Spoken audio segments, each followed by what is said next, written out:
Cinema మీ ఎంతైనా ఊహించుకొని వెళ్ళండి, ఎంతైనా ఊహించుకెళ్ళండి. మీ ఊకందిన రేంజ్లో ఉండింది సినిమా అయితే. నేను ఎలా ఊహించానంటే అఖండ లెవెల్లో ఊహించాను. ఆ లెవెల్లో సినిమా ఉంటుందని ఊహించాను, కానీ అక్కడ నాకు మించిపోయిందన్న సినిమా మాస్ ఎలివేషన్స్ అయితే. ఇప్పటివరకు మీరు మాస్ ఎలివేషన్స్ అంటే బోయపాటి మాస్నే చూశారు, ఇన్ని సంవత్సరాలు బోయపాటి మాస్నే చూశారు.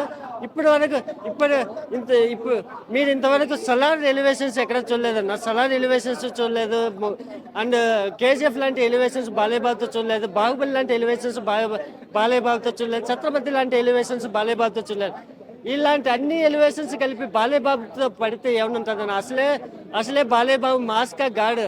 ఇలాంటి ఎలివేషన్స్ పడితే అసలు బాక్స్ ఆఫీస్ మసి అవుతుందన్న. అసలు ఆ మసి కూడా మనకు దొరకదు. అంత లెవెల్లో బాక్స్ ఆఫీస్ బ్లాస్ట్ అయిపోతుందన్న. గుర్తుపెట్టి ఇప్పటివరకు ఈ సినిమాలని చేసిన హీరోలంతా కూడా బాలేబాబు మాస్ ఎలివేషన్స్ చూసి ఫిదా అయిపోతారన్న. ఆ విధమైన మాస్ ఎలివేషన్స్ ఇచ్చి పడేశాడు. ఆమె మాస్ ఎలివేషన్స్ తగ్గ బీజిఎం పడిందన్న సినిమాలో అయితే. అక్కడనే బీజిఎం చూస్తే మనం ఇంత మించి బీజిఎం ఇవ్వలేరు తమ్మనని అనుకున్నాం, కానీ దానికి మించిపోయే రేంజ్లో బీజిఎం ఇచ్చాడన్న.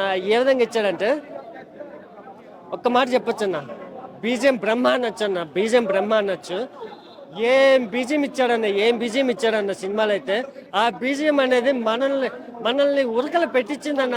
ఇప్పటివరకు అక్కడ సినిమాలో థియేటర్లో ఉన్న స్పీకర్లు బ్లాస్ట్ అయ్యాయి, కానీ ఈ సినిమా థియేటర్లో ఉన్న స్పీకర్లు కాదన్న, మన హార్ట్లు కూడా బ్లాస్ట్ అయ్యాయి. బీజిఎం ఇచ్చాడన్న. మెయిన్ హైలైట్ బాలేబాబు పర్ఫార్మెన్స్ ఒక ఎత్తు అయితే, బీజిఎం అనేది దాని మించిన లెవెల్లో బీజిఎం ఇచ్చి పడేశాడన్న. అయ్యా సినిమా డాకు మహారాజ్ సినిమా అయితే మాత్రం లిటరలీ గూజ్ బంప్స్ అనమాట. గూజ్ బంప్స్ ఫస్ట్ హాఫ్ అంత అంటే మనం 10 నిమిషాలు గూజ్ బంప్స్ అనొచ్చు, 15 నిమిషాలు అనవచ్చు.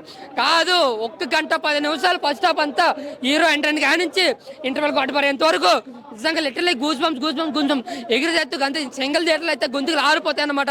ఎవడైనా సరే ఫస్ట్ హాఫ్ అయితే నెక్స్ట్ లెవెల్ ఉంది. ఏం లాగలేదన్న. అసలు ఇంటర్వెల్ అప్పుడు వచ్చేసింది అనిపించింది నాకు. సినిమా ఎక్కడ లాగలేదు. బట్ సెకండ్ హాఫ్ ఏంటంటే కొద్దిగా ఫ్యామిలీగా కొంచెం మాస్ అని తగ్గించి క్లాస్గా తీసుకెళ్ళారు బ్రో. కంటెంట్ అయితే కొత్తగా ఏమీ లేదు సార్, రొటీన్ స్టోరీ. బట్ మాసివ్గా కమర్షియల్ హిట్ అనమాట ఇది. కమర్షియల్గా మనకి ఎలివేషన్స్ ఉన్నాయి, బాగా ఎంజాయ్ చేస్తాం. ఏంటంటే స్క్రీన్ ప్లే మాయ చేస్తారు. బాబీ డైరెక్షన్లో మనకి ఏంటంటే స్టోరీ అనేది పెద్ద ఏమి ఉండదు. మనకి ఏంటంటే కామెడీ అండ్ మాస్ బాగుంటుంది. ఈ సినిమాలో అదే కంటిన్యూ చేసాడు కామెడీగా. అదే చెప్తున్నా, ఫస్ట్ హాఫ్ అయితే మనకు తెలియదు, అప్పుడే అయిపోయింది అనిపిస్తుంది. పక్క మాస్ అనమాట. ప్రతి 5 to 10 minutesకి గూజ్ బంప్ సీన్ వస్తుంది ఫస్ట్ హాఫ్ అంతా కూడా. అలాగే తమనిచ్చిన బ్యాక్గ్రౌండ్ అయితే అక్కడిన తర్వాత ఆ రేంజ్ బ్యాక్గ్రౌండ్ ఇచ్చాడు. నిజంగా ఎంగాడు ఫస్ట్ హాఫ్ అంతా ఉక్కురు పిక్కరు చేస్తాడు.